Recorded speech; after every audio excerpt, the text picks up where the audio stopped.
મહુવામાં પધારેલા વરસાદે નગરપાલિકાની પ્રી મોન્સૂન કામગીરીના ધજાગરા ઉડાવી દીધા છે।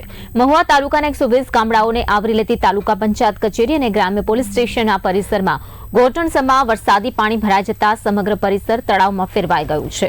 નગરપાલિકાની દાવાઓ માત્ર કાગળ પર જ હોય તેવા દ્રશ્યો સામે આવ્યા છે। પરિસ્થિતિ વણસ્યા બાદ પાલિકાના સફાઈ કર્મચારીઓ પાણીના નિકાલ માટે દોડતા થયા છે, જે તરસ લાગે ત્યારે કૂવો ખોદવા નીકળ્યા હોય તેવો ઘાટ સર્જાવે છે।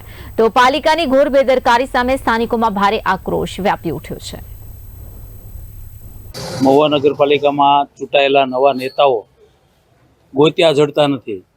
કોઈ નેતાઓ ગંભીર પરિસ્થિતિ ક્યાં નિર્માણ થઈ છે, ક્યાં તકલીફ છે, એની કોઈ પરિસ્થિતિનું અવલોકન કરવા પણ પોતાની રીતે નીકળતા નથી અને પ્રજાઓ એકદમ હેરાન થાય છે અને નાના બાળકો, સ્ત્રીઓ ખૂબ જ પરેશાન થાય છે। પોતાના કામ કરાવવા માટે રિક્ષા ભાડું આપીને કચેરીઓ સુધી જવું પડે છે અને કચેરી સુધી રિક્ષા ભાડું ચૂકવીને આવે તો પણ ગોઠણસમા પાણીમાં કપડાં ઊંચા કરીને કચેરીના દાદરા ચડવા પડે છે અને નગરસેવકો આ બાબતમાં કોઈ રૂબરૂ મુલાકાત લઈ એનું નિરાકરણ કરવા માટેના કોઈ પગલાં મહુવા નગરપાલિકા દ્વારા લેવામાં આવતા નથી। વરસાદ શરૂ થયો ત્યારથી આ જ પરિસ્થિતિ છે।